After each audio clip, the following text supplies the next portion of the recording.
them to kick him out, and then he can't get back in.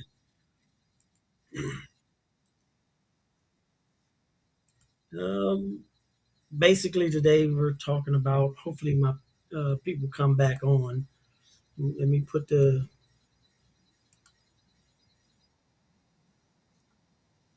That's what I'm doing now. What I just. All right. I know everybody's seen that first clip. Um, the to join the panel, the link is in the comments. Uh,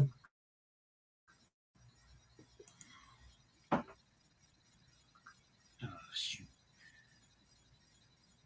For some reason, it when I let him go, they won't let him back in.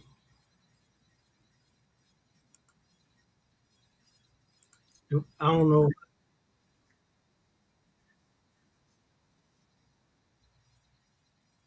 No, he was just on. I'm in the studio. I'm in the Kung Fu CJ's studio, not the Deacon Talk studio.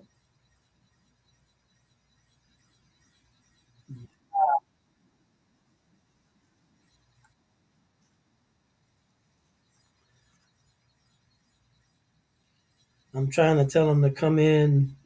You come in through YouTube.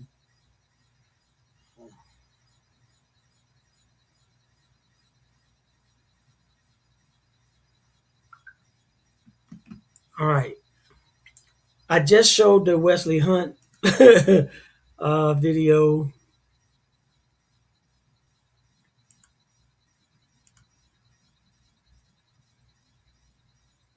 Sorry about that, Deb. um, the main thing I really wanted to talk about was the shooting Saturday. I don't know if you all heard. Somebody tried to shoot at the president again at the White House. And if you have not heard, uh, let me basically give you some information. This is from Fox from today. We have an update on the shooting near the White House. It happened on Saturday. A bystander was actually struck. They are now in serious but stable condition, we're told. Secret Service, meantime, fatally shooting the suspect after he fired at a security checkpoint. This incident marks the third shooting near President Trump in just the past month. David Spunt has the very latest from the White House for us this morning. Good morning, David. Hi, Julie. Good morning to you. President Trump is at the White House today. He will shortly deliver remarks at Arlington National Cemetery, marking Memorial Day. President Trump, I will note, was also here at the White House meeting with advisors when those shots rang out on Saturday evening. Certainly a scary event for those in and around the White House. This happened a little bit after 6 o'clock p.m. at 17th and Pennsylvania Avenue. You see some photographs of some of those Secret Service officers. 21-year-old from Maryland approached Secret Service. His name, Nasir Best. Now, there's a checkpoint there. According to the Secret Service, Best took a gun out of his bag, began shooting at officers. They returned fire, shooting him. He was pronounced dead at the hospital. That bystander, as you mentioned, is recovering. Thankfully, unclear, though, whether that bystander was struck by the suspect's gunfire or during the exchange of gunfire with officers. President Trump posting on social media over the weekend, thank you to our great Secret Service and law enforcement for the swift and professional action taken this evening against a gunman near the White House who had a violent history and possible obsession with our country's most cherished structure.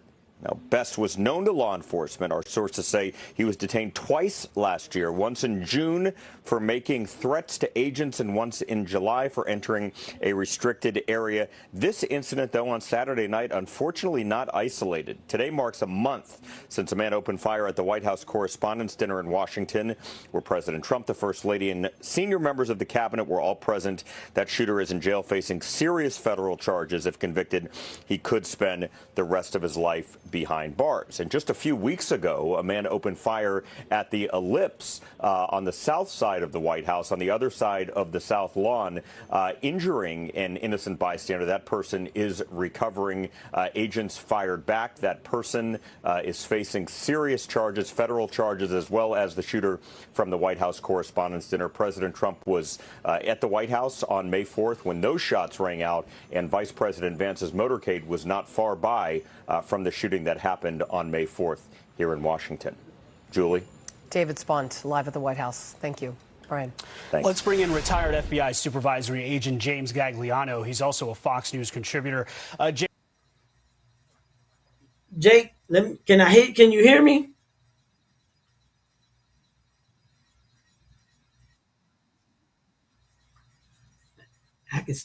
Y'all still should be able to talk to me. No, there we go. Jake, I cannot hear you.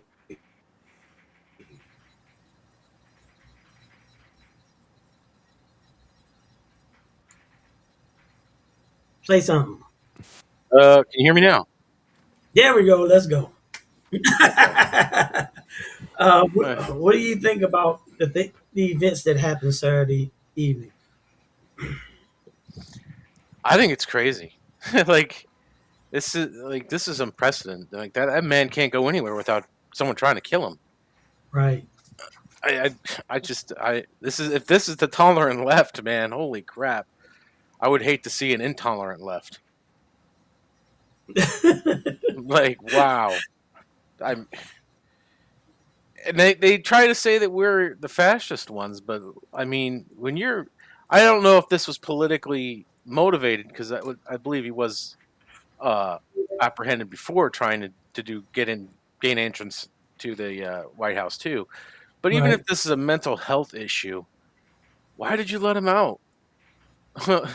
Like, why ain't he where he could get help and he'd be alive today, and nobody would be mourning his death, regardless if he was a good person or a bad person? You know, his dad's not gonna, want this. And the person who got shot for just being in an area, Wow. I feel bad for them, man. Assuming he has family, people like that typically don't. That's a good point too. Yeah. But even that's a shame too. Thinking, could you imagine going through life without a family? I mean, I'm an orphan too, so I mean, I kind of live that life, but I still have people around to care for me. You know what I mean? Right.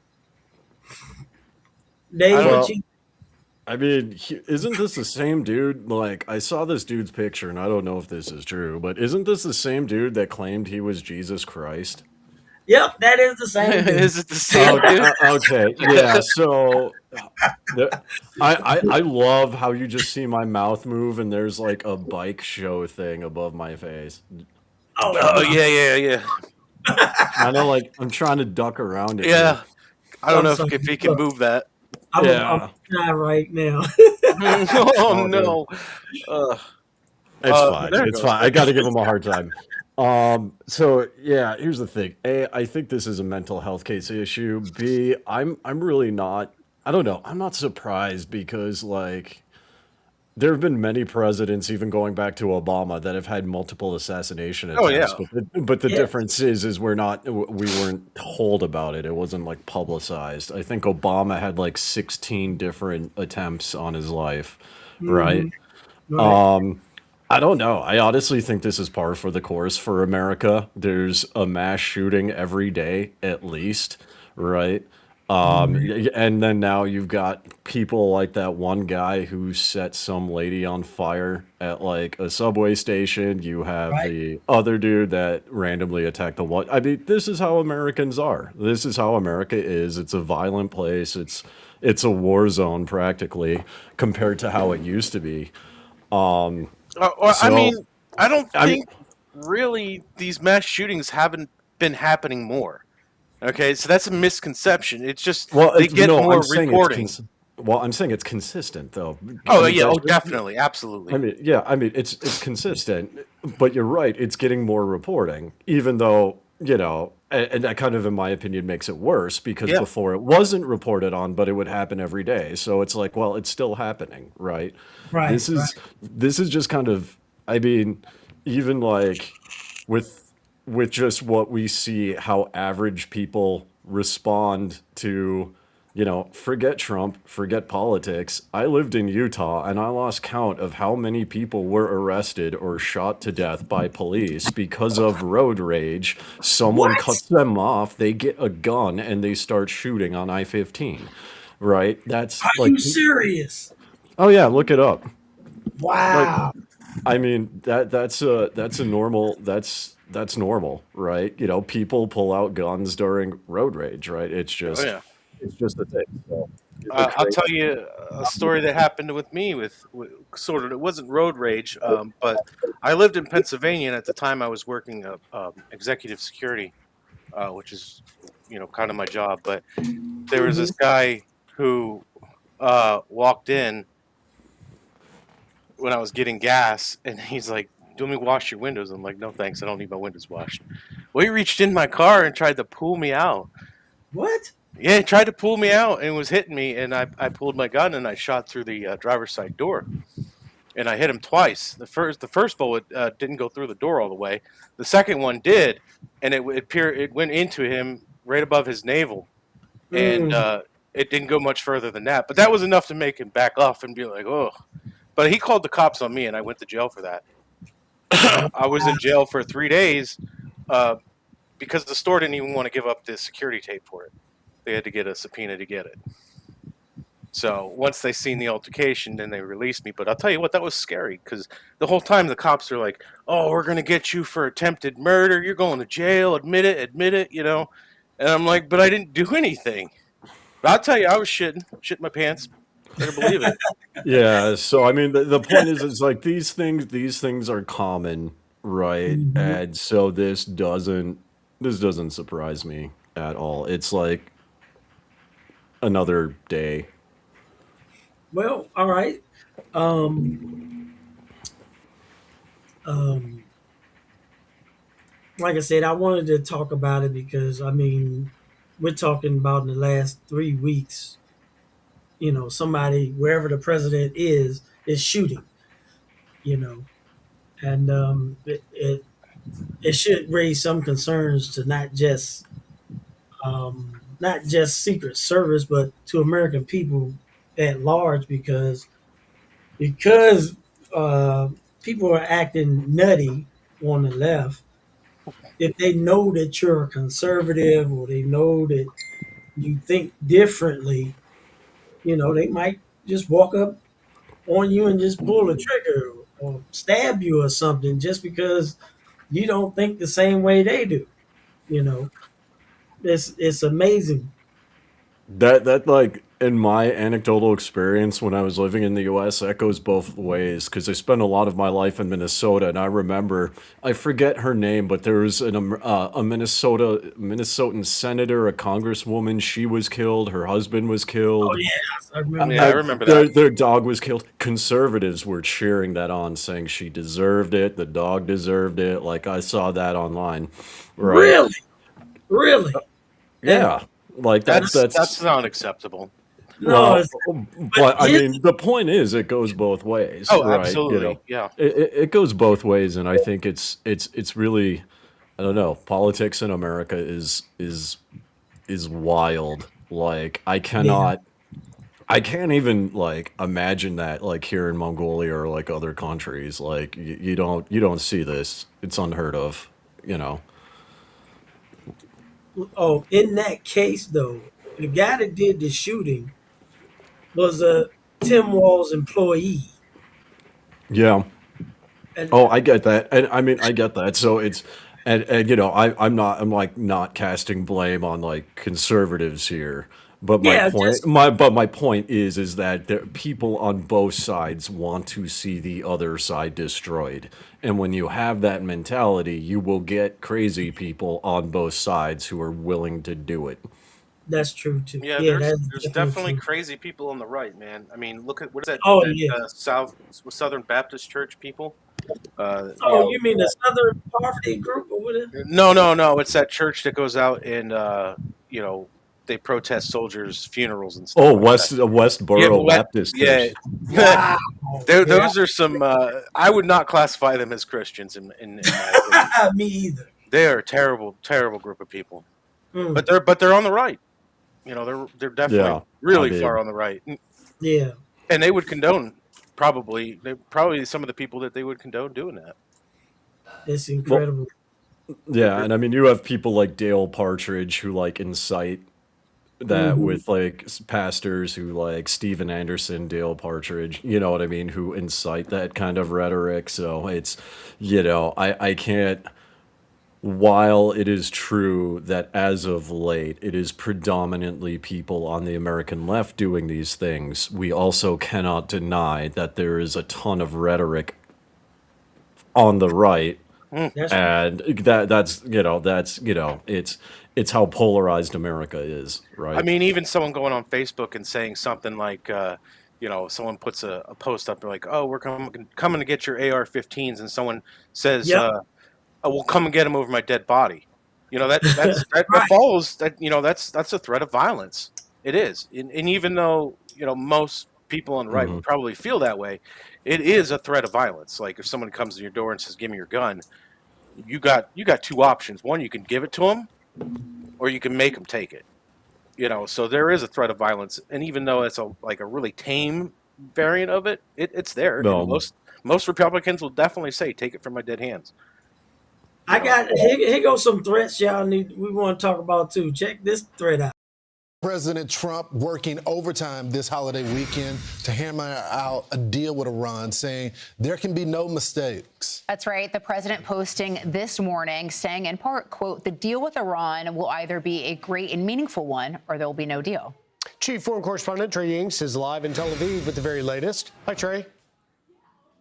Yeah, hey guys, good morning. The Trump administration says the deal with Iran is 95% complete, but there are still some final details to be addressed. On a call yesterday with reporters, a senior administration official indicated the memorandum of understanding may take several days to reach because the Iranian system doesn't move as fast as the United States would like. The official added that the current plan is to formally end the war and open the Strait of Hormuz without tolls before eventually dealing with all enriched nuclear material in Iran and not permitting further enrichment. Now, Iran will receive billions of dollars worth of assets unfrozen, along with oil sanctions waivers. U.S. officials say that will only take place if they uphold their end of the bargain. Secretary of State Marco Rubio said this today about the negotiations.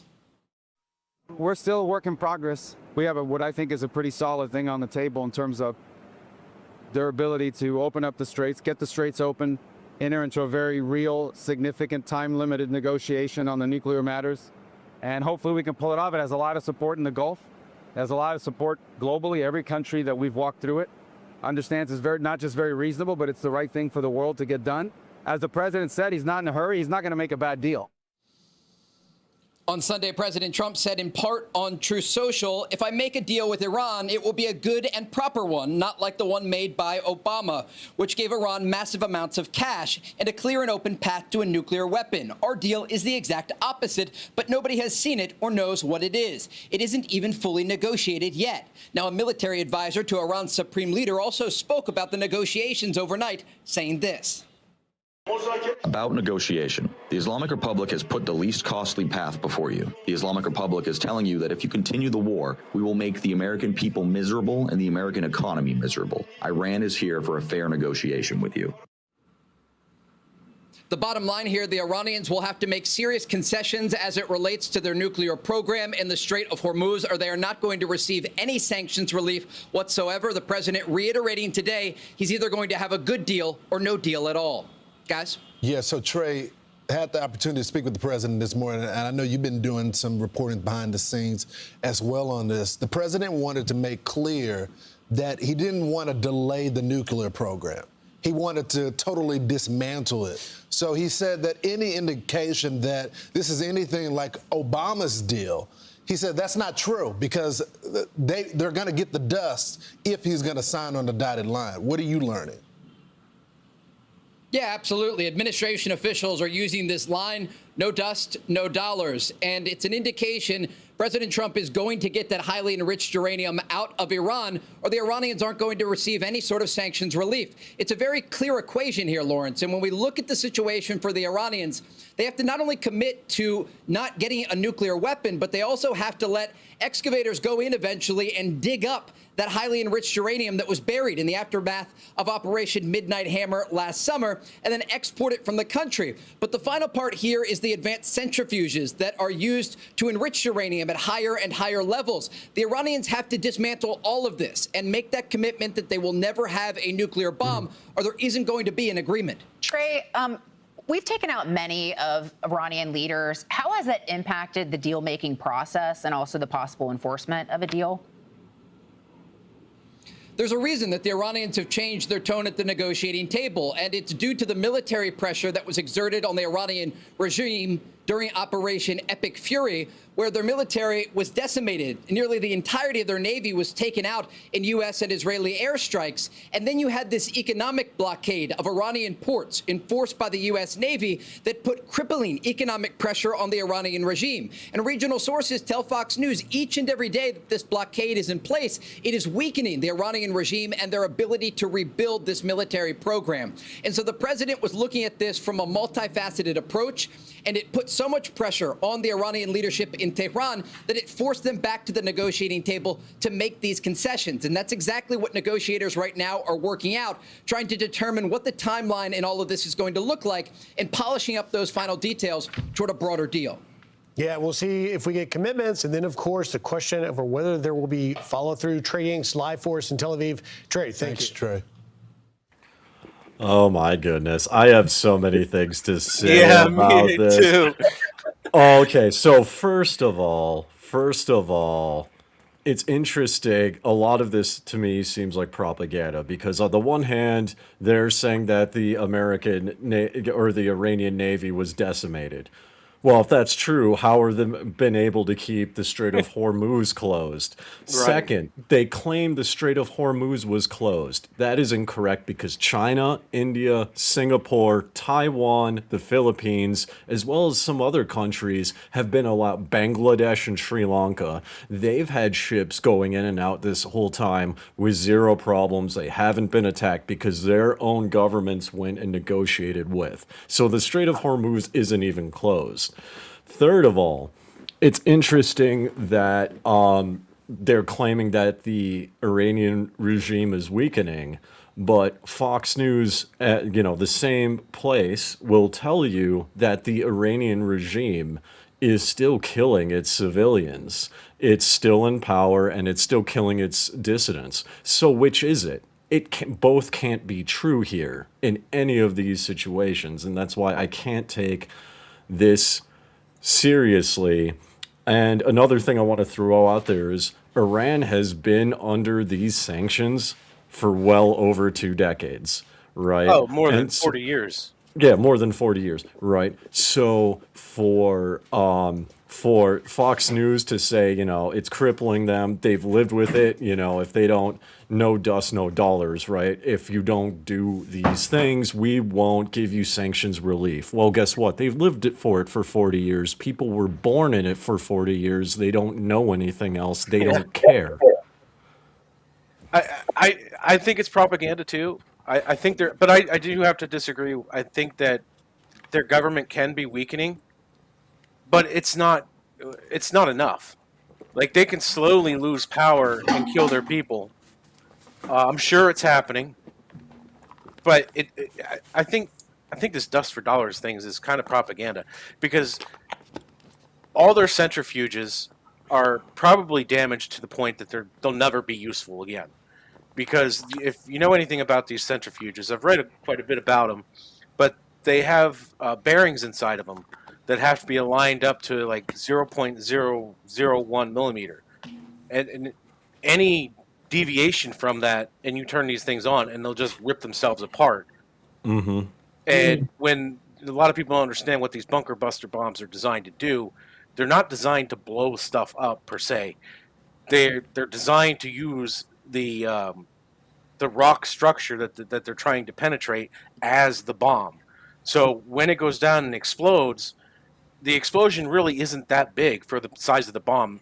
It is. It's only a big bomb because it's got to be armored enough to penetrate the ground and detonate. Once it detonates, the shockwave, the sound from it, then gets vibrates the rock and bounces back and forth. And this is what causes so much damage with those types of weapons. And if you can imagine, if you have a sensitive piece of equipment like a centrifuge, that kind of vibration is the one thing that's going to do it in. So I highly doubt that any other centrifuges are working, if at all. But I don't see Iran letting us go in there and get their stuff. No, And that's how are we going to do that? How are we going to do that? How are we going to? well, and I mean this is another, and I've said this before, and I'll say it again. Iran is just another Afghanistan. It's another Iraq. It's another Vietnam. There is no winning, and that's why Iran is doing what it's doing, because this is how it fended off, how Persia fended off the Roman Empire. It has a smaller military force. It doesn't fight head on. It uses asymmetrical warfare and economic warfare. And what it's going to do is it's going to basically just keep driving the oil prices up, and it's going to hurt the economy more. And then on top of that, the U.S. Like they're using Shahed missiles, or Shahed drones, which are very cheap and easy to make, and you can spam them and literally make them in a tent, right? But the U.S. is dropping 60,000, 80,000, $200,000 Tomahawk missiles at a time. These missiles need to be replaced, they need to be paid for, and they take time to build. You cannot mass produce them like you can these cheap drones. Which is kind of what Ukraine is experiencing, because Russia is just pounding the crap out of them with basically cardboard boxes and sticks. You know what I mean? But yeah, and so I mean, Iran's in a better overall strategic advantage, because even though, I mean, like, America supposedly decimated its navy, supposedly decimated its military. Well, if that's true, why are they still holding out? Why can't America actually get them to do what America wants? And my belief is that Iran's got the strategic advantage here, and it's got more of a military than the news media wants you to let on, because the whole thing doesn't make sense to me.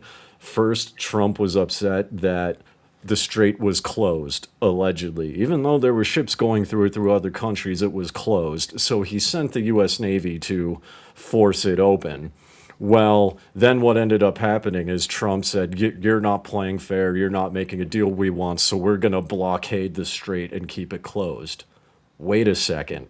You just said you wanted to open it. Now you're keeping it closed by your own words. What are you doing?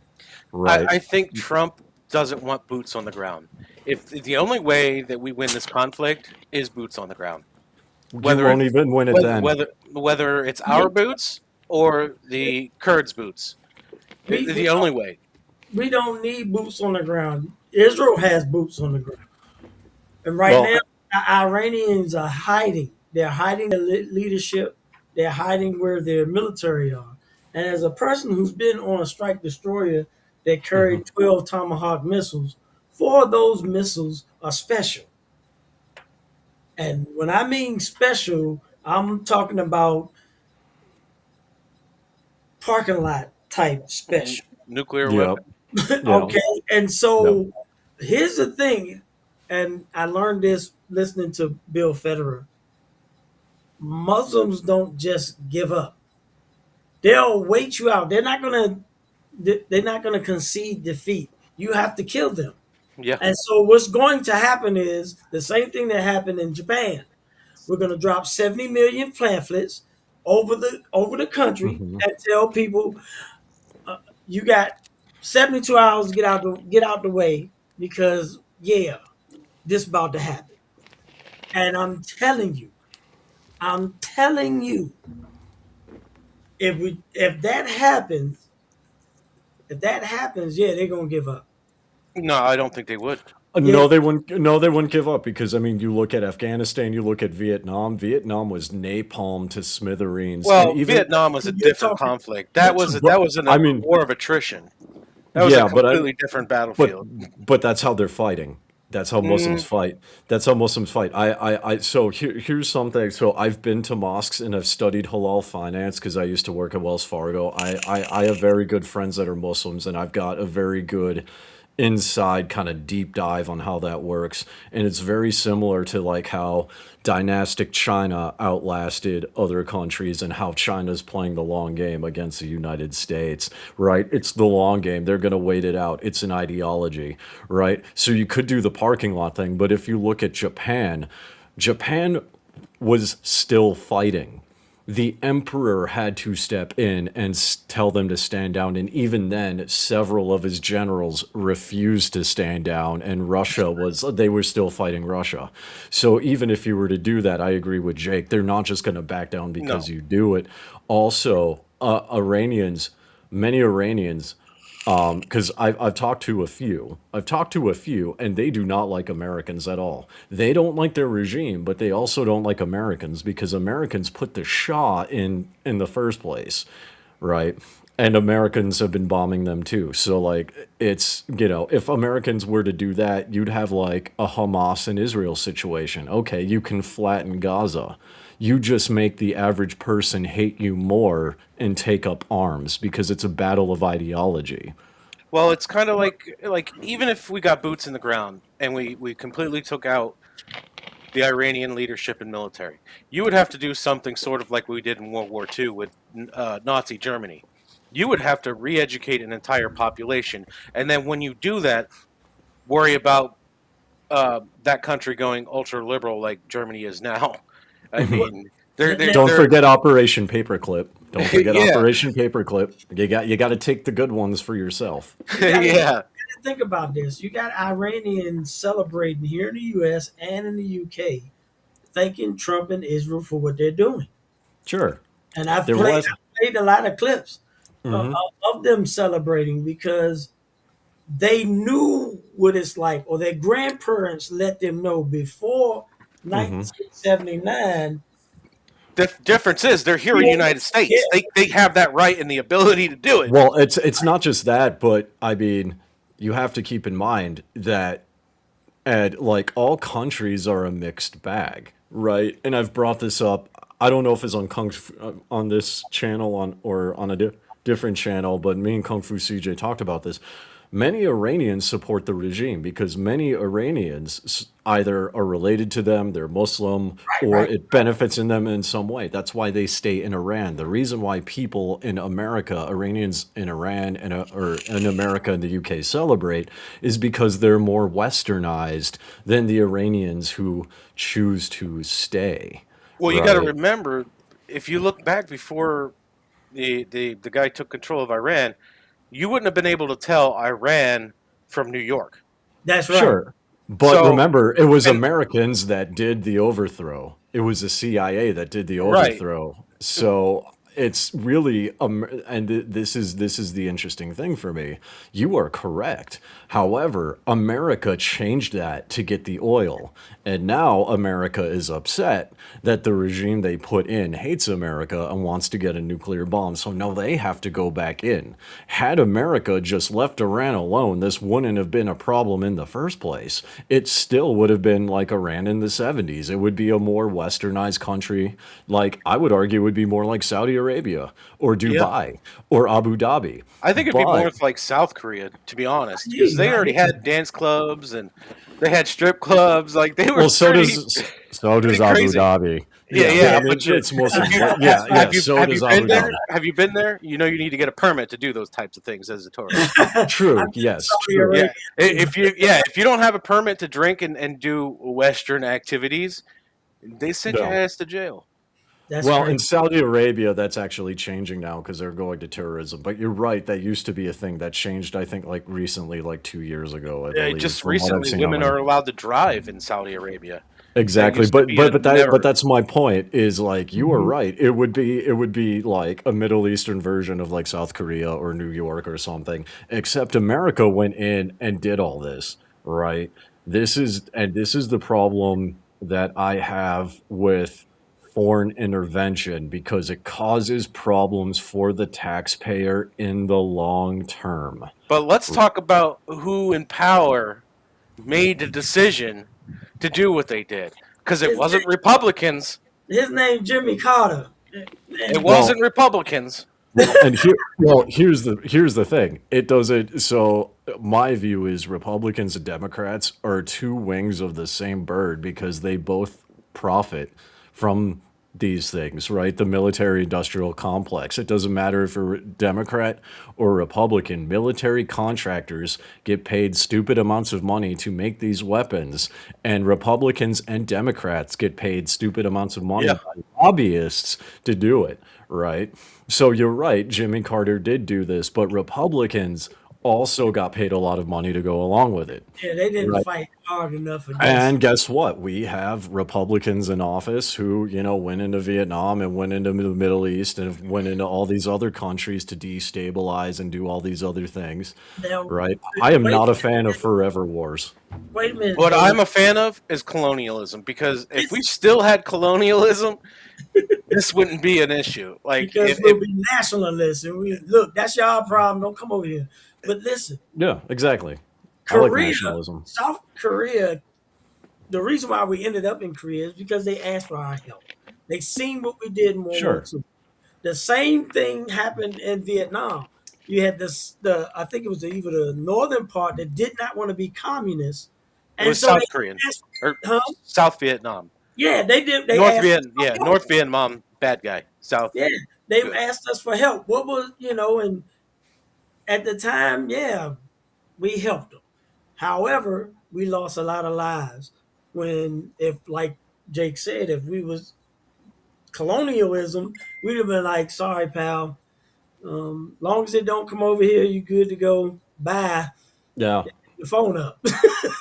Well, and I think we're in agreement there with forever wars because Right. all this is kind of like a big waste and nothing gets cheaper anyway, right? Right. So it's kind of, I don't know, in my opinion, it's kind of pointless to do so, right? Um, I mean, Well, it is what it is at What this would point. what would you, if you had the ability? Let's just what would be your idea to solve the issue? I would have left Iran alone because I don't care what another country does. If another country wants to annihilate its own citizens, that's not my problem. It's not my responsibility. My responsibility is to the taxpayers, to the constituents, to the people of the nation that I live in. Um, you know, What would you have done if they got a nuclear weapon and then said, "You're gonna do what we say, or we're gonna launch"? I would have just laughed at them, and if they launched it, then I would have systematically dropped American nuclear warheads on every city, town, farm, watering hole, everything. Because if they had one they're like North Korea, Right. right? They get one nuclear bomb and they launch it, we can literally wipe them off the map. Okay. Fine. What if another Literally, hostile country like Russia said, "If you launch a nuclear weapon in retaliation, we'll launch on you"? then I'll launch on them. Mutually assured destruction. Well, I Let's mean, go. I there's some mean, crazy people out there that would call that bluff and definitely But push that but button. listen, here's the listen. thing. Here's the thing. Russia isn't. See, here's the thing. If you go back to when the Soviet Union collapsed, they wanted to be a part of the West. They wanted to be a part of NATO. They wanted to be a part of all these things, but they were denied, and that built resentment. Right? The I wouldn't have reason, even let it get to that point. the reason they were denied is because they were communists. So They, what? they. Yeah, that doesn't bother Here's me. your issue. You don't allow your people freedom, freedom to worship, freedom to go, that type of thing. The Sure. government is God.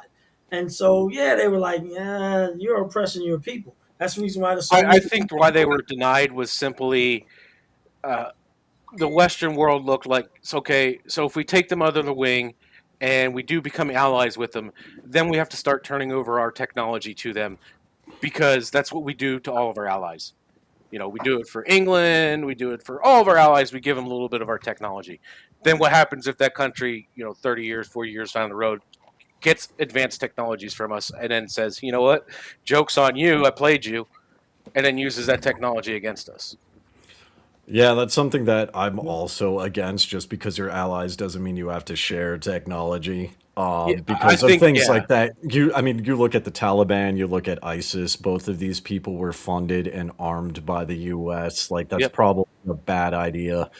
Um, but I mean, you know, I I'm very much and this has always been my worldview, and I live in a country that's politically neutral and is more.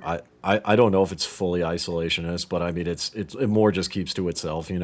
That's how I am, and that's always been my thing. Because there are other countries that do the same thing, Right. and curiously, they have zero problems. Right.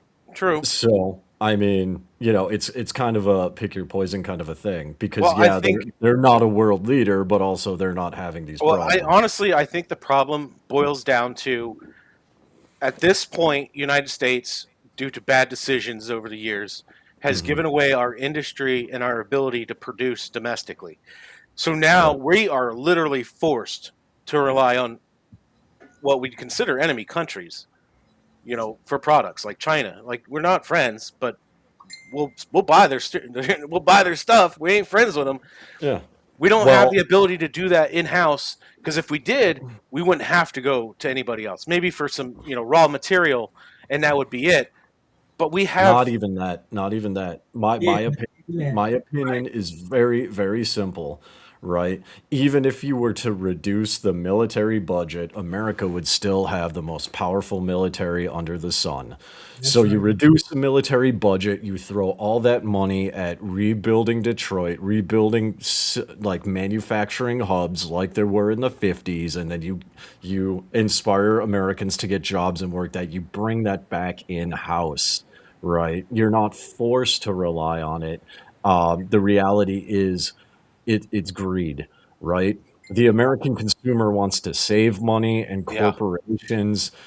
corporations want to make more profits for their investors, so everybody offshores, right? But this is easily overcome by just, for instance, as one example, and there are many other places you could take money from, but since we're on the topic of military engagement, you could partially reduce the military budget as well as other non-essential things like DEI, right? Throw that money into building manufacturing, into building more oil rigs in the US.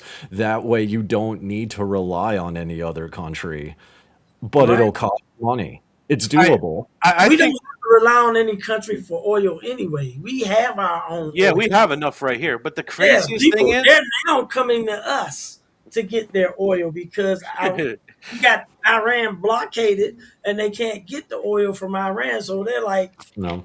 they're China's coming. actually buying more oil from Russia now. I saw that news but the article. craziest thing is, if you look at defense spending and you really want to find some mismanaged bullshit, look no further than military spending, because you'll see in the budget sometimes there'll be a roll of toilet paper for a couple grand.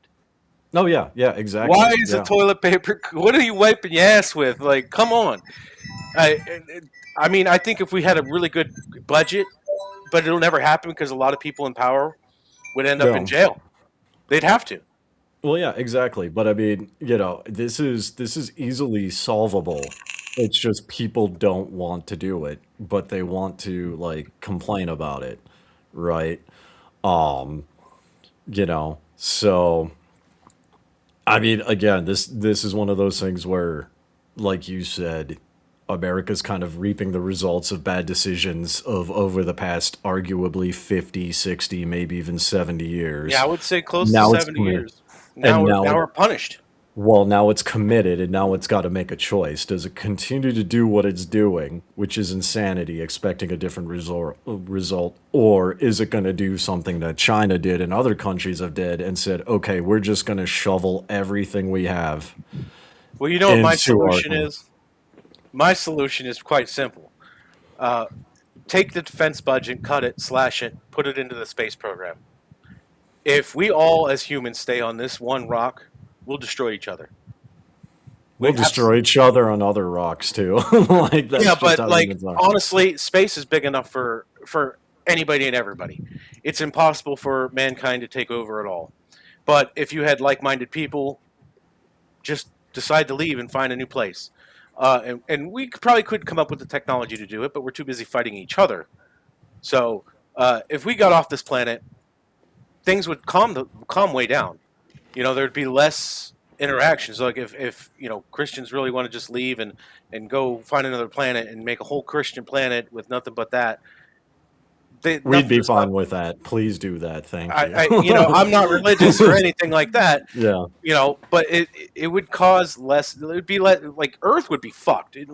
Earth's always going to be fucked because you're always going to have a denomination of people who'll never leave here. But if you had like-minded people spreading out, I think we might survive as a species. But if we stay here, hell no. I think we'll still survive as a species because we've been going strong for over 100,000 years from the day that man stood upright. Cavemen didn't have nuclear weapons and machine guns.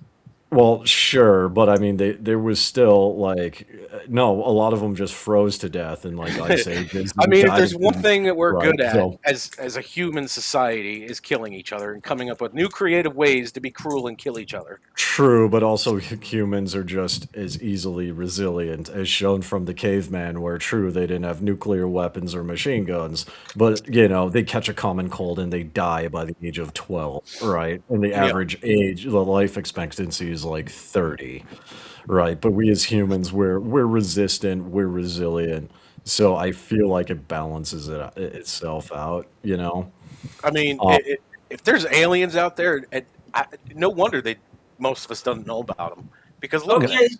Look at us. If that's the case, then it's time for us to pivot. All right. I have things to say about aliens, actually, because I'm about to play 3 clips. So, what do we make of Donald Trump sort of perp walking an alien who was shackled? Look at the pictures closely. His feet are shackled and so is his arms. This video is for entertainment purposes only. So, we know this. On May 8th, our government released what was classified, film and still pictures of UFOs/UAPs. There's a lot of scuttlebutt about it. Some of these are just, weather balloons and flocks of geese. No, they're not. And we countered that on May 8th, Tim Alberino, Mondo Gonzalez, and myself. We actually showed the Kumburgaz UFO footage from 2009 that the late Dr. Roger Lira took. But getting back to Trump, why is he doing this? Well, the whole internet is lit up about it. The entire internet is lit up about it. Are we going to see real disclosure, where we're going to see the bodies from the Roswell crash in 1947? I think so. Good possibility. I am L.A. Marzulli. So what about that 1977 radio burst that came from out there? What about that? Enrico Fermi was a physicist, all right? The guy was brilliant. And allegedly, this is attributed to him. He was at lunch one day, and they were talking about the universe and the planets and the galaxies. And you've heard this over and over and over again. Surely, with all these galaxies, the universe is so big, there must be life elsewhere in the universe. But we don't know that. Fermi said this, and I just love this. If the universe is teeming with life, where is everybody? A very simple question. If it's teeming with life, where is everybody? This is why we had Professor Avi Loeb on the show a while back, lamarzulli.net, lamarzulli.com. But Avi Loeb was looking at 3i Atlas and just, hey, something going on with this. We've never seen this before. I believe that we are alone in the universe. I believe that the stars and planets that we see are window dressing. How do we know this? Because in the book of Revelation, a third of the stars go dim. Who's got the switch for that? I am L.A. Marzulli. What are the Greys? What are these guys that we see that haunt bedrooms in the middle of the night, that allegedly abduct people and do all sorts of strange scientific experiments with them? What are the Greys? Well, this video is for entertainment purposes only. This is conjecture on my part, but it's based on decades and decades of research. Demons, UFOs are demons. Let's walk through the terms. First of all, what is a demon? A demon is a disembodied spirit of a Nephilim. How do we know that? The Book of Enoch. Now, if you throw away the Book of Enoch, good luck in trying to figure out what a demon is. But the Book of Enoch, which, by the way, is quoted in Jude, specifically states that demons are the disembodied spirits of a Nephilim. Fallen angels are eternal beings. They have bodies. They are physical. They don't need to inhabit an animal or an object. Demons do. Huge difference. I am L.A. Marzulli. Oh my goodness. So many things to say of that. First of all, the entire internet is not lit up about full disclosure. You know why? Because America's the only country on the planet that even restricted it in the first place. If you Yeah. go to India, I've been to Peru, like at Machu Picchu, you will see carvings and things like that, and people openly like talk about these things. You can see them in the temples. You can see like that. America's the only country on the planet that tried hiding the existence of aliens, whereas other belief systems, even as a Hindu, you can make the argument that I believe it's in the Bhagavad Gita, the references to the two cities fighting each other in the sky, right? And then you go to that part of India and there's like radioactive activity in the ground for no reasonable explanation. You could argue those are aliens, right? So it's not, aliens aren't anything new. It's not like there's so much science fiction out there too. Like there's very few people globally who are like surprised that aliens could actually exist. What's interesting too is like he tends to describe aliens as demons. I don't think that's the case. I do throw out the Book of Enoch because other cultures and other belief systems do have different definitions of what demons are. You don't need one specific book or one specific text to get a definition, and if you don't have it, well, then you're just screwed and confused, right? But yeah, I've never believed that aliens are demons in the way that Christians perceive it to be, but that's just because I'm not Christian, and I've had my own experiences with this. So I I would say, sorry to cut you off, but go for it. If Christians look at if Christians look at aliens as demons, that's not very Christian of you. In fact, it's kind of racist, in my opinion, uh, because the Bible says that all creatures were created in God's image. So obviously, if you're Christian, you'd have to believe these are of God's creatures. Unless they actually are demons, in which case, Right? Yeah. I mean, so there's a debate to be had there for sure. I Right. personally don't lean that way, but I don't either. I think life has to be out there, whether it's little green men or bacteria. I mean, well, we've already demonstrated life exists because if you look at the images of Earth-like planets, right, you see blue, which is water, and you see green, which is plants. Those plants, by definition, are extraterrestrial life, well, as they are life. I would have to see what you're talking about that because when you see images of planets that are millions of light years away, generally they're taken with radio telescopes, and then an artist rendition shows what they think this Sure, planet would look like. sure, And a but lot of other elements will show up as blue, not just water. sure. Exactly, but I mean, but the point is, and I'm using this as like a tongue-in-cheek example, where it's like you can like we already know that this is a thing, right? This isn't new or surprising. So it is what it is. I mean, Christians tend to think of everything, and this is just my anecdotal experience. Having talked to a lot of Christians, but there's kind of this dual binary mentality of it's either of God or it's of the devil, and it cannot be in between. It is impossible to be in between, right? So it makes sense to me why, even though I don't agree with it, why since aliens are not of God, they must therefore be of the devil, because that's just how Christians think. What do you think, CJ? So, I mean, you're the Christian. Like, give it. Come on, give it to us. We're the anti-Christians, so we got to hear your part. You're You gotta muted. unmute You're, yourself, man. you're muted. My bad. There you go. Until you read the book of Enoch, and I say this to even Christians, you don't know what aliens are. But in the book of Enoch, he describes giants and Nephilim of not being humans.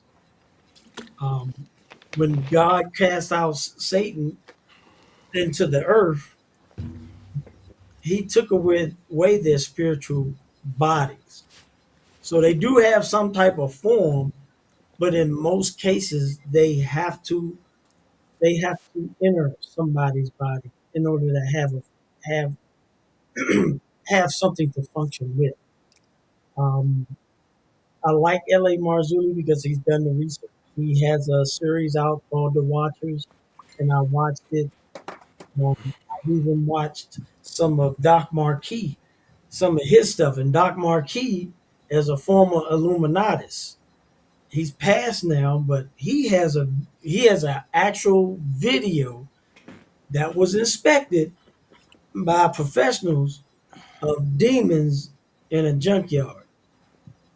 And what he said was apparently the area that they were always coming to used to be an area of worship, of either Satan worship or Druid worship, because at that certain time of night, you could see forms floating through the air back and forth. And when I seen it, I was like, that looked like somebody made that. But once the film was over, and he cited the institutions, the people who saw this film, and they said, "This is real. This has not been altered." I There, would have to see the sources for that.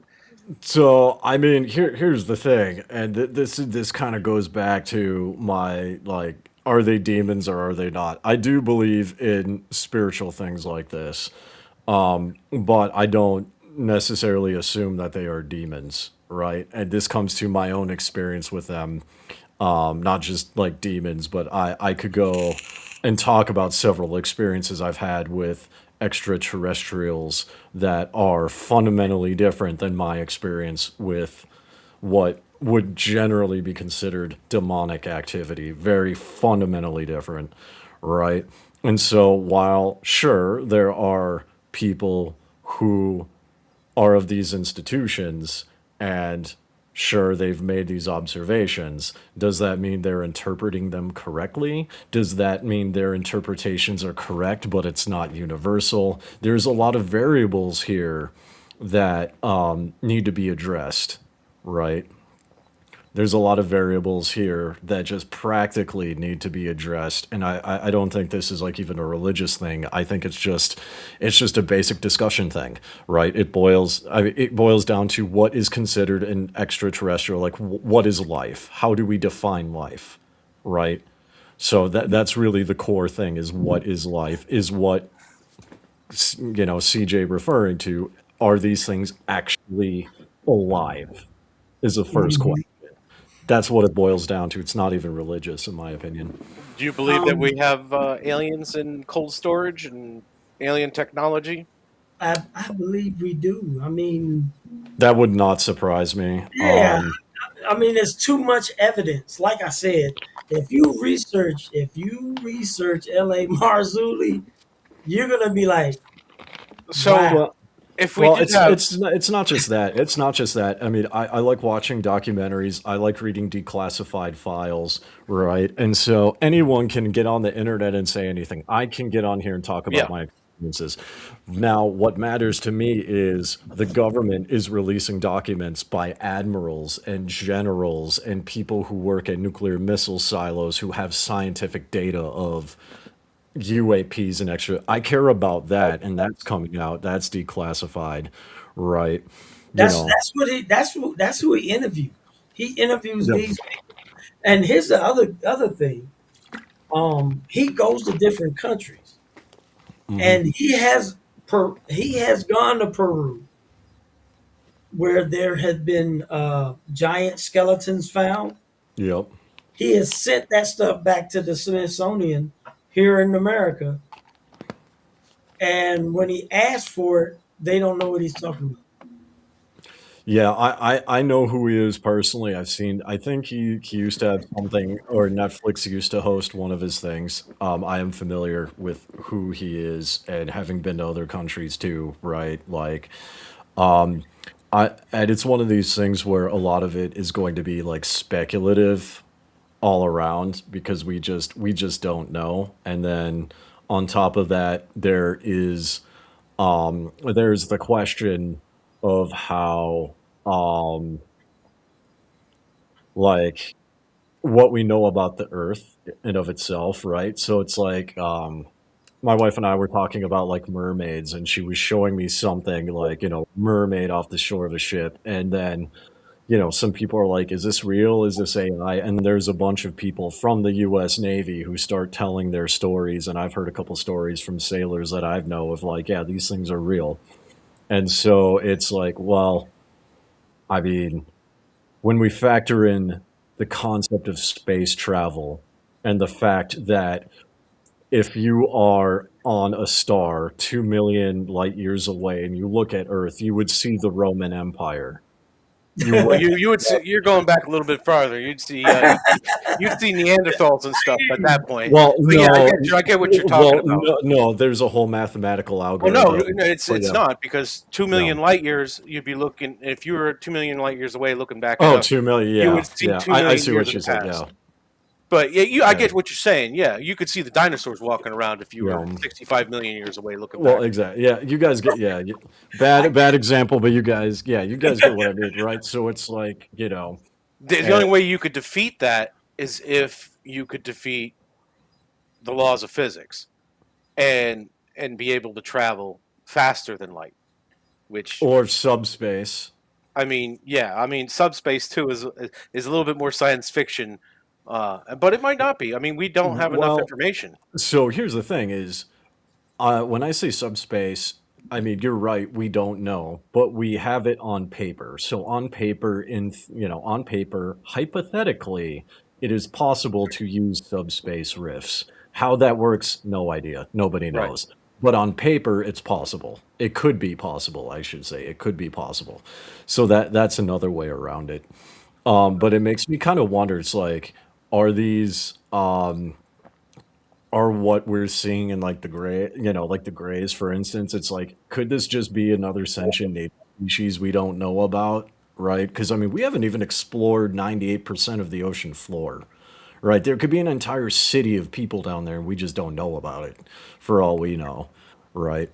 So it is something I enjoy speculating about with my own experiences and kind of who they are, where they came from. I don't. The problem I have with his approach is his approach is scientific, but he inserts his religious views into it, right? So there's a huge level of bias here that just is not my thing, right? I personally approach things like at the core, what is life? Once we define life, what is extraterrestrial life? How would we define that? And then we start putting the pieces together, um, and go from there. Well, just Be- don't let a liberal decide what life is because they can't even decide what a woman is. We'll have so many issues. yeah, We'll have so many more issues. true. listen. We just look at everything through a biblical lens. So like we look at the aliens, or we look at Nephilim, when we look at politics, we look at it through in lieu of the Bible, and that's how we're taught to Yeah, Mhm. look but at things. Because if we don't look at things, because 33% of this book is neglected. And because it's neglected, a lot of people don't know what's really going on. Like the Bible in Jeremiah 49, 34 through 39 speaks of Elam. Well, Elam in modern day is southwest Iran, and it says in there that God is going to break their bow. And when it talks about a bow, it's talking about bow and arrow, which means it's their weapon. Right now, that's what's happening. Iran's weaponry is being broken. And the reason why we look through everything through the Bible, because a lot of stuff was written 3,000 to 4,000 years ago about what's happening today. 2,000 years ago, John wrote in the book of Revelations. He was like, "I seen giant mosquitoes." Well, what aircraft looks like a mosquito when it's in the sky? a helicopter. He spoke about stars falling from the sky, what looks like a falling star from the sky, A a meteor. missile. A missile. Uh, um, and he's writing back in his day. We're talking 2,000 years ago. So this is how he's comprehending what at this time the Lord is telling them to put right down. Yeah. Well, I So mean, by that logic too, Jesus could be an alien because he ascended into heaven. How do you ascend into heaven? Well, spaceship, chariots of fire. How, like, what was it? Elijah or Elisha, one of those two gets on a chariot of fire and goes off into the sky. Well, it's a spaceship. You know what I mean? Well, actually, he didn't. He, according to the scripture, his servant watched him go up, and Elijah dropped his cloak as he descended into heaven. Um, Enoch, so Enoch Scotty beamed him up. also, Enoch also was taken into heaven. He never died either, Yeah. So that could be explained with spaceships and all kinds of and things. that's the reason why we look through everything through scripture, because that's exactly what they're gonna say.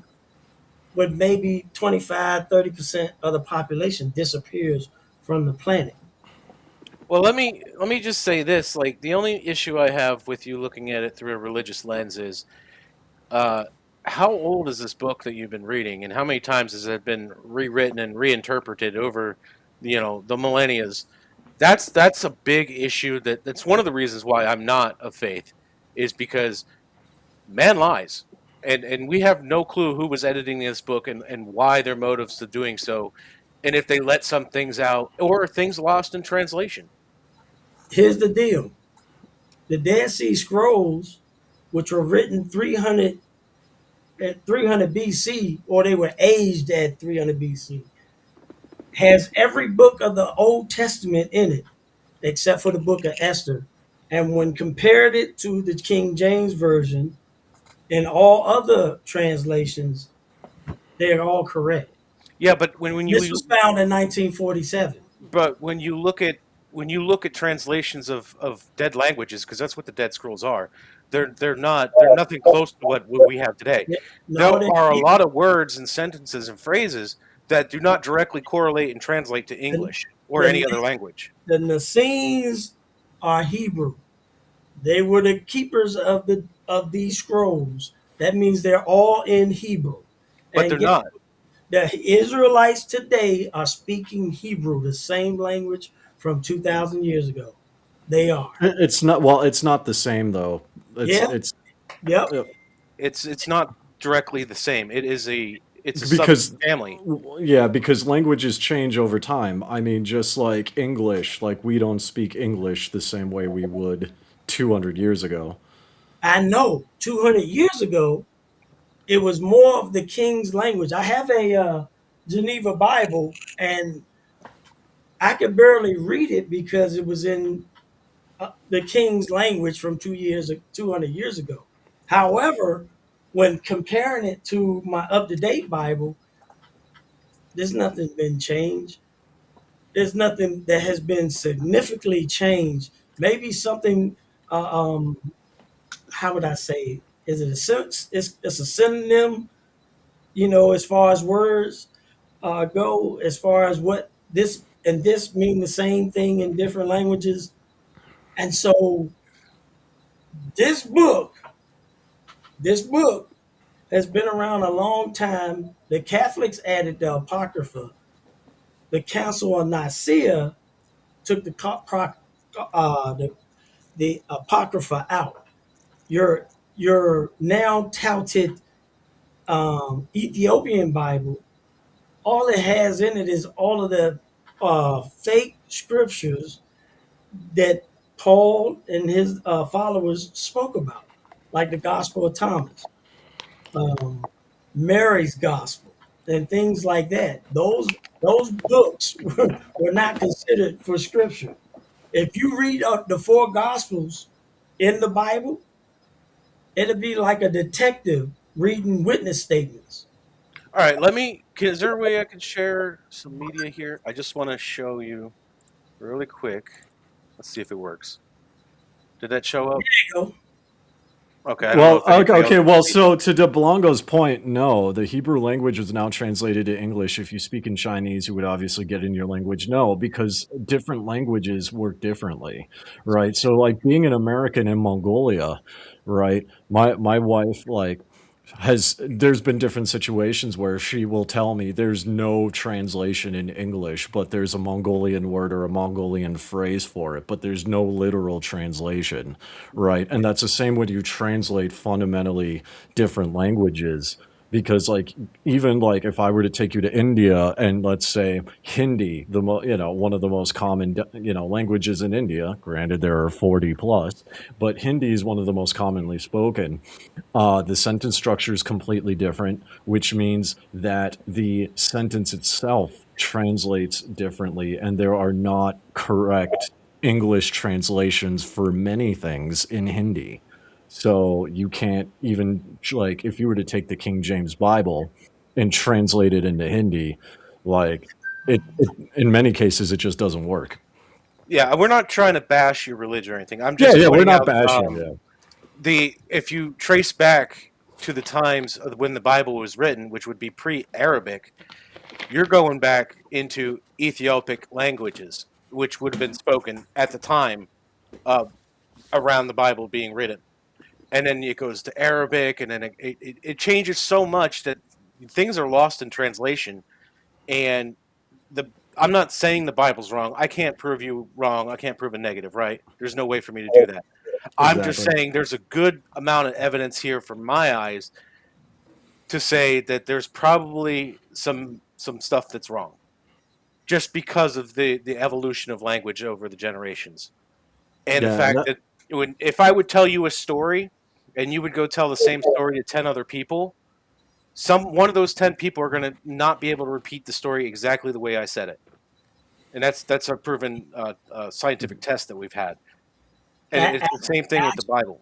yeah. Actually, before the words were written down, that is exactly how the early humans did it. Yep. They would tell their young people these stories. Now here's the incredible part. What You about the can giants? remove that if you want. I just wanted to What about show the you. giants? I mean, you show me You verifiable, believe peer-reviewed evidence of giants, and you'll have we me have able their to believe it. bones. We have Well, their bones. I mean, there's some that exist. I mean, like technically, they're like giantism is rare, Yeah, but like Andre giantism is the a thing. Giant, if that's what you're talking about, a giant. Well, it's more than like Andre the Giant. I mean, there have been some No. 10 feet tall, 12 feet tall people that are still alive. Like giantism, right? Right, ten it's a feet tall. genetic disorder. Well, here's the It's not thing: a is disorder though. well, That's the thing. it's a genetic mutation, That's right? right. But the mutations have to come from somewhere. They don't just genetic mutations just don't pop out of nowhere. Well, Like it's an actual gene that causes it. that's what That's cancer is. Cancer just pops out of nowhere. It's well, not yeah, something that's programmed. It's something that gets but what? misprogrammed. Well, no, but I mean, it's there. It's usually like I'd have to pull stuff on it, but if I remember correctly, it's a recessive gene. Oh yeah, probably It very becomes recessive. activated. Yeah, it's very recessive, but Because if we it's look at different than cancer. It's different than cancer in that way. right, Also, it doesn't kill you. well, it does because you when you're so tall and big, you end up having cardiovascular issues because your heart ends up having to be used more to pump the blood. But if we look at pre-hominin species, we do have some that are quite tall, and then we have some that are quite short. So that's where I don't know if midgets come from, because we do have pre-human species that were very small, maybe only 4 or 5 feet tall. And then we have others that average 7 to 8 feet. If you're going to call them giants, I suppose you could. They're not giants. 8.5 feet and smaller is not considered a giant. Well, I mean, Now, have you ever heard of the story of the giant of Kandahar? are we That talking about? sounds very familiar to It me. does, but is there proof of this? Like, do we have bones? Do we have archaeological proof? Yeah. Well, what you have is Marines telling their story of what they fought. Okay, well, that's the problem with like I can make any. I'm coming at you as a skeptic. I can make up any story I want. If you I got believe it, that's up to you. I'm more of the person that you come with me with hard proof evidence, and you'll make a believer out of me. You could if you could come up with one I'm instance yeah. where the fossil I'm record is wrong, I'd be a believer. I'm looking at it up now. I'm just kind of Googling it, and there's no verifiable evidence. There are no official US Army reports, confirmed eyewitness names, photographs, or physical names. There's a coast to coast AM connection. Um it's listed as a cryptid, which is interesting. Um I mean, I'm kind of in Jake's boat here to a point. Like, do I believe? I think it's possible, but I mean, it's like, it's kind of like the Mongolian death worm. Like it sounds cool. I would love to see one.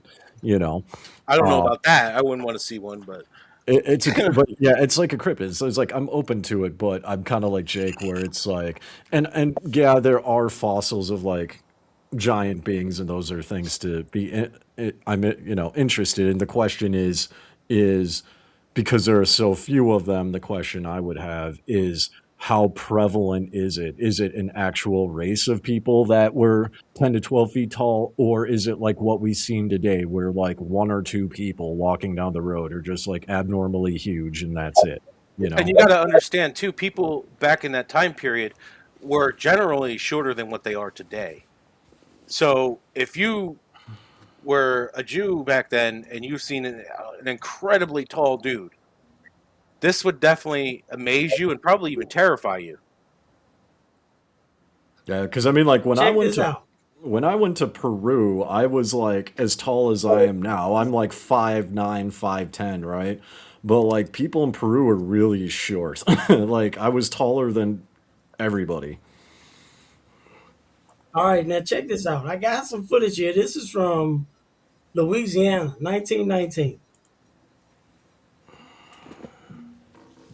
This is not 1919.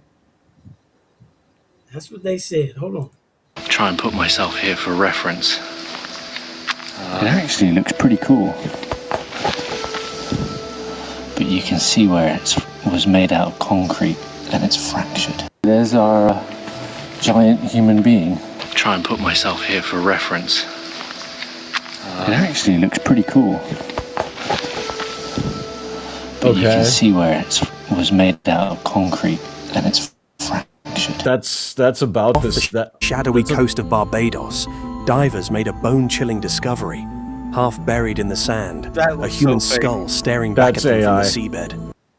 I could tell you right. I could tell you right now. That's absolutely AI. No You can tell by the no hands, clues, the way the hands just move. silent. The 7 There's stories on Catalina. Are you suggesting that there were giants here in North America? As the European colonists pushed westward, he began to discover the remains of another culture. These giant earthen mounds, constructed with some kind of ancient knowledge in mathematics that had withstood the ages. As these settlers would begin to dig through them, they would find giant skeletons between 7 and 10 feet in length. And some of them would slip over a normal man's skull. Some of them would be wearing copper ornaments. Some would have double rows of teeth. Abraham Lincoln, the 16th president, he was at Niagara Falls visiting.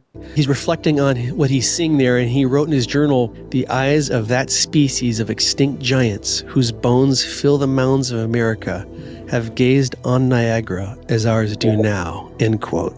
Holy crap! Hold on, since when was 7 feet tall considered giant? Because I have one cousin that's like 6'11", 7 feet, and that's I got a like, nephew that's 7 feet tall, and he played basketball all through high school and college. Yeah, The most of thing those is, skeletons look like normal size, except for once in a while abnormal happenings with human genetics that they're taller. They're and honestly, if you had a skeleton as big as the first video you showed us, there's no way that this wouldn't be headline news.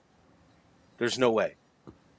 yeah, that would be a really That would be a really big thing because that would literally shake the human understanding of like life on Earth as we know it. Yeah. Right. Now, my problem is this, and again, it goes back to the AI video. Is that the specific thing? No, but they're doing the AI. They could be telling a story about finding a giant thing, and they made an AI video to like get clicks, right? And that's fine. But the question is, going back to Jake's point, did they really find a giant thing, or is it just like a taller person we don't know because it's AI? And to go back to those ancient mounds that we can find here in the United States, they were excavated, and a lot of times they found mammoth bones, and they found actual dinosaur bones actually put in with the burial too. Now you got to remember, in this time period that they were originally found and they're digging these up, if you've seen a femur from a brontosaurus, okay, it's as large as me, standing tall, you're gonna think, "Holy crap, giant!"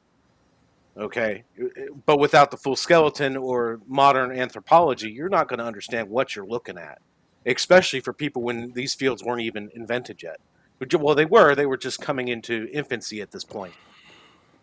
I've actually seen a meme about that where it's like this, like they find a giant skull and it's got all these fangs and tusks and stuff on it. And then an artist did a rendition of it and it looks like some horrifying dinosaur. But in reality, it's a hippo. Yeah, A yeah. hippopotamus. You've seen that? Yeah. So, I mean, I'm not saying that. I mean, there's a lot we don't know in our own natural world today. I mean, exactly. we could find something in the future, but a lot of times when we look at bones and stuff, you got to look when you find an actual dinosaur bone that's preserved, it's kind of rare. And it's even rarer to see an entire skeleton, and getting anything above 25% of any animal from 65 million years ago is a blessing. And these beings would have had to been alive not too long before the Bible was written, right?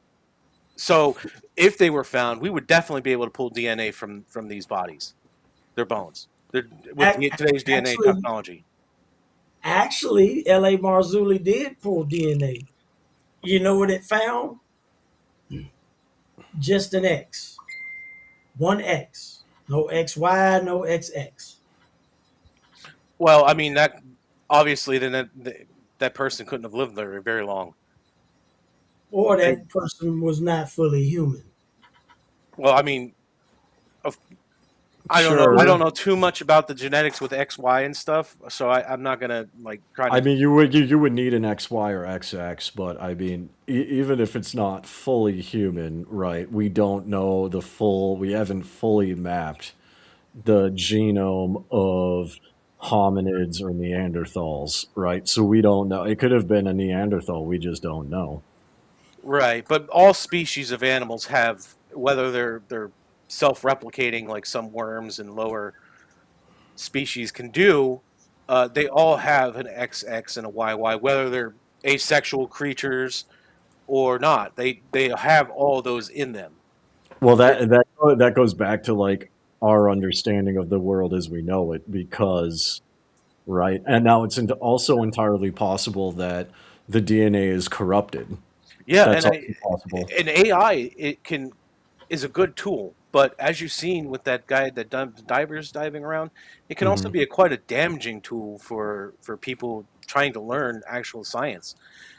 AI is a powerful tool, but it can be abused. I could turn you into a an OnlyFans guy. You know what I mean? Yeah, I could do it. but that's where me money. but that's where we're getting with AI. It's like Google has a model where you can make a video game on the fly. You type in a few words, you prompt it, you press enter, it creates the entire 3D game for you. Yeah, it's only a matter of time before we are in some real deep shit over AI, because once we get that kind of power, human creativity goes out the door. Why do we need to research something when we got a computer to do it? Well, I would disagree with that, but that's just being in a part of the world where we have more AI than the U.S. does, and there's still artists and creativity and. Oh, I'm sure there will be, but I'm talking like scientific research. And, maybe. Again, I live in a part of the world that puts more funding into scientific research than America does. Yeah, but America throws money. But AI, we're putting so much into AI right now that it's a race. Whoever gets it first is going to be the dominating power. Because once you get to a point, AI becomes almost sentient. AI weighs nothing, really. You could build giant warehouses with computers to compute. No encryption is going to be safe. All bank accounts are going to be, and national debt can be wiped out or added at a whim. So if a hostile nation gets it first, you think you're paying high gas prices now and it's chaos. Wait till the World Bank gets wiped out overnight and all the records are gone. I mean, that would actually work out for me because I've talked with CJ on this about like CBDCs and like that's like when people talk about like the Great Reset, like I'm on board with that because that helps me out financially and because I already got a head start on CBDCs and I've worked in banking and I've seen. Yeah, but this goes further. You could, an unruly actor could turn around and say, okay, I'm going to stop all heart defibrillators. I'm going to shut down all the power grids. I'm going to shut down water. I'm going to make reactors overheat. Since when are defibrillators connected to Wi-Fi? They are. They're actually connected to the internet nowadays. So now we're the talking ones really because the ones here are not. Okay, what country do you live in? I live in Mongolia. A lot of our stuff that's comes crazy. from China Mongolia and Japan. Yeah, China and Japan sends a lot of stuff. Yeah, so my friend has a pacemaker, and it's actually connected to the internet. And the company that runs there's actually a person who literally monitors his monitor all day, sits at a desk, and watches his monitor. So if he gets an issue, they'll know before he knows, and they're already calling the ambulance, and it's coming. Yo. That's wild to me. It's scary. It's scary. Okay, yeah, that's a possibility, but that's also a possibility now with hacking, right? Right. Like if people really wanted to hack, like please. But right now we have some way to defend. We can defend in some way, but you can't defend against a supercomputer. It can write commands faster than any human can. It can comprehend information faster than we can. And it can predict what we're going to do because we're so stupid. We're humans, and it's a machine. It has no morals. It has no. It doesn't care about you really. Whoever tells it what to do, it's a and tool. that's to say if it does what we want it to do. What happens when it says, you know what, screw you, I don't need you. I'm gonna do what I want. Well, look, fellas, we're up on that time. I want to thank you guys for coming on. Let me give What time is it in Mongolia? Holy crap! It is 3:38 a.m. here. I'm getting ready to do my live stream. I'm getting ready to do my live stream. Yeah, you're ready to go live. What are you doing for your live stream? Just out of curiosity. Fallout 4. I'm building settlements. Oh, okay. All right. Well, I do a little gaming too. So if you ever play Scum and you want to get together or something like that, let me know. Yeah, I had a really good time, CJ. I always like being here, and I respect everybody's religion and their right to believe and everything. And I would fight for your right every day. Same here. And if the world would just think like us, we'd probably get along a lot easier. A whole lot easier. Well, right now, I'm going to go ahead and get on this flight. I got to go. All right. Take it easy. Coming on. Have a good one. At least internationally, travel to London, Paris, Tokyo, Japan, go to New